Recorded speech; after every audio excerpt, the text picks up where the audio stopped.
Assalamu alaikum class 5. I'm Miss Ikra, your social studies teacher. Today we will discuss the topic that climate affects the way we live. किस तरीके से जो हमारा climate है हमारी ज़िंदगी गुजारने के तरीके पर असरअंदाज होता है. As a human being हमारी 3 basic needs होती हैं. Food, shelter एंड क्लोथिंग, ठीक है, जिन्हें आप सिंपल वर्ड्स में रोटी, कपड़ा और मकान भी बोलते हैं.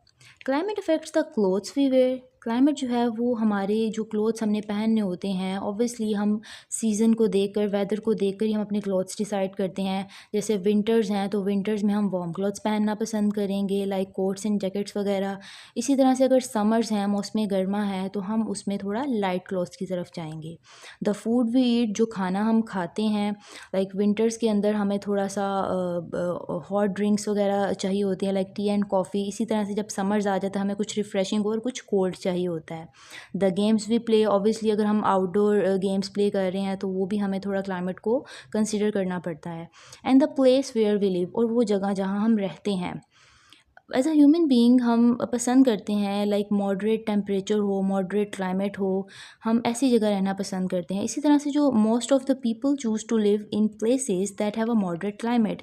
ज़्यादातर जो लोग हैं वो इस चीज़ को पसंद करते हैं कि वो किसी ऐसे एरिया में रहें, ऐसे इलाके में घर लें जहाँ का जो टेम्परेचर है, जहाँ का जो क्लाइमेट है वो मॉडरेट रहे, ना बहुत ज़्यादा गर्म हो ना बहुत ज़्यादा ठंडा हो. दूसरी चीज़ जो क्लाइमेट अफेक्ट करता है वो हमारी एग्रीकल्चर है. एग्रीकल्चर बोलते हैं ज़राअत को.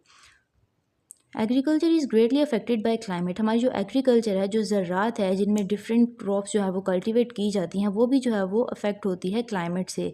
Obviously the cultivation of certain crops depend on the right amount of rainfall. ठीक है, एक कुछ फसलें ऐसी होती हैं, कुछ क्रॉप्स ऐसी होती हैं जिन्हें एक स्पेसिफिक अमाउंट चाहिए होती है पानी की, ठीक है, और वो रेनफॉल से उनकी पूरी हो जाती है.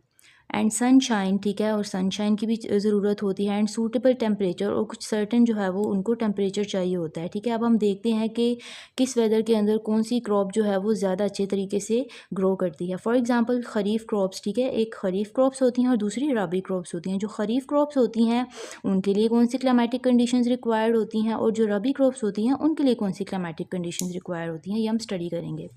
खरीफ क्रॉप्स नीड स्ट्रॉन्ग सनशाइन चाहिए, ठीक है, और वार्म टेम्परेचर चाहिए, ठीक है. स्ट्रॉन्ग सनशाइन और वार्म टेम्परेचर, ऑब्वियसली ये समर्स में बेस्ट रहती हैं खरीफ क्रॉप्स को कल्टीवेट करना. इसी तरीके से जो रबी क्रॉप्स होती हैं उन्हें विंटर्स में सॉ किया जाता है, ठीक है. Sun and winters need cooler temperature. इन्हें बहुत ज़्यादा जो है वो ठंडे मौसम में इनकी काश्त की जाती है और इन्हें बहुत कम बारिश की ज़रूरत होती है, less rainfall.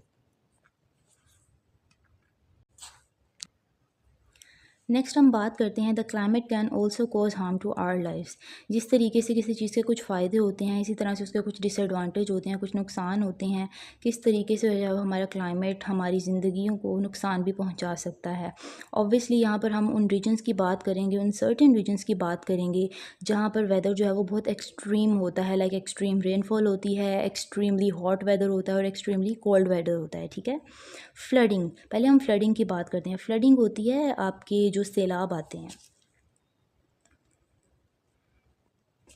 Flooding in Pakistan can cause serious loss of life, property, roads, electricity, water and gas supplies and can also be affected. Okay, जो फ्लडिंग होती है बेसिकली क्या होती है, इन सिंपल वर्ड्स, जब आपके रिवर्स के अंदर उसकी कैपेसिटी से ज़्यादा पानी भर जाता है तो वो ओवरफ्लो कर जाता है अपने नियर बाय एरियाज़ में, ठीक है. ये होती है फ्लडिंग.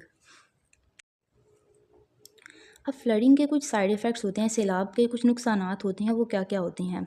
इससे जो है वो जानी नुकसान भी होता है और माली नुकसान भी होता है, ठीक है. जो प्रॉपर्टीज़ होती हैं लोगों के घर तबाह हो जाते हैं, रोड्स जो हैं वो टूट जाती हैं, ख़राब हो जाती हैं, इलेक्ट्रिसिटी, वाटर, गैस सप्लाईज़, जो भी कनेक्शंस होते हैं, क्योंकि पानी की रफ़्तार स्पीड इतनी इतनी ज़्यादा होती है कि वो सब कुछ बहा कर ले जाती है. अब पाकिस्तान के अंदर जो फ्लड सीज़न है वो कब आएगा. ऑब्वियसली पाकिस्तान अपनी जो मानसून सीज़न है, जो कि हमारा जुलाई टू सितंबर तक रहता है, तब जो है पाकिस्तान के अंदर ज़्यादा रेनफॉल होती है ना, तो ये वो सीज़न होता है जब फ्लड्स के चांसेस जो हैं वो ज़्यादा होते हैं, अगर बारिशें बहुत ज़्यादा होती हैं, ठीक है.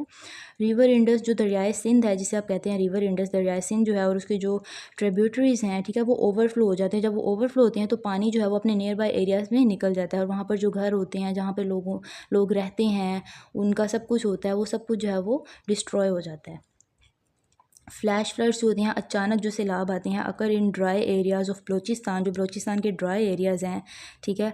वहाँ पर क्या होता है, व्हेन इट रेन्स हैविली, जब बारिश बहुत ज़्यादा होती है और जो ड्राई एरियाज़ होते हैं वहाँ पर जब सैलाब आता है, फ्लैश फ्लड्स यानी कि अचानक जो सैलाब आ जाता है, द ग्राउंड बिकम्स सैचुरेटेड, जो ग्राउंड होती है, जो ज़मीन होती है वो सैचुरेटेड हो जाती है यानी सैराब हो जाती है। वहाँ पर वाटर ऑब्वियसली जब किसी ड्राई चीज़ के ऊपर आप पानी फेंकेंगे वो उसको एब्जॉर्ब कर लेगी, ठीक है। द ग्राउंड बिकम सैचुरेटेड, जो ग्राउंड है वो सैचुरेटेड हो जाती है यानी सैराब हो जाती है विद वाटर, पानी से, that has fallen too quickly to be absorb, जो गिरता है तो फ़ौरन से एब्जॉर्ब हो जाता है। नेक्स्ट हम बात करते हैं कि प्लेन रीजन्स के अंदर क्या होता है। पीपल लिविंग ऑन प्लेन्स यानी कि जो प्लेन रीजन्स होते हैं जहाँ पर माउंटेन्स नहीं होते, also lose their life in the extreme summer temperature, क्योंकि जो प्लेन रीजन्स होते हैं वहाँ पर टेम्परेचर बहुत ज़्यादा होता है, गर्मी बहुत ज़्यादा होती है, तो वहाँ के लोग जो हैं वो डिहाइड्रेशन और हीट स्ट्रोक की वजह से उनकी डेथ भी हो सकती है, like those regions are extremely hot. Similarly इसी तरीके से अब जो एरियाज़ क्योंकि बहुत ज़्यादा ठंडे होते हैं, जहाँ पर सर्दी बहुत ज़्यादा होती है, विंटर्स एक्सट्रीमली कोल्ड होती हैं, वहाँ पर क्या होता है ये देखते हैं। इन द माउंटेनस रीजन्स यानी कि जो पहाड़ी इलाके होते हैं जहाँ पर टेम्परेचर जो है वो like drops below freezing point in winters, like freezing point 0 degree C से भी जो बिलो चला जाता है टेम्परेचर नेगेटिव साइड पे, वहाँ पर क्या होता है कि लोग सर्दी से मर जाते हैं, ठीक है। कुछ एरियाज़ ऐसे होते हैं प्लेन एरियाज़ जहाँ पर लोग गर्मी से मर जाते हैं, कुछ एरियाज़ इतने ठंडे होते हैं वहाँ पर इतनी एक्सट्रीमली कोल्ड विंटर्स होती हैं कि लोग सर्दी से मर जाते हैं, ठीक है। अब होता क्या है, sometimes great destruction is caused by avalanches and landsliding. Avalanches बोलते हैं जो wait a second, for example avalanches होते हैं किसी पहाड़ जो पहाड़ की स्लोप होती है ना, उस स्लोप से बर्फ़ के बहुत बड़े टुकड़े गिर जाते हैं और उससे डिस्ट्रक्शन हो जाती है। कैसे होती है, फॉर एग्ज़ाम्पल ये हमारे माउंटेन्स हैं, ठीक है, और यहाँ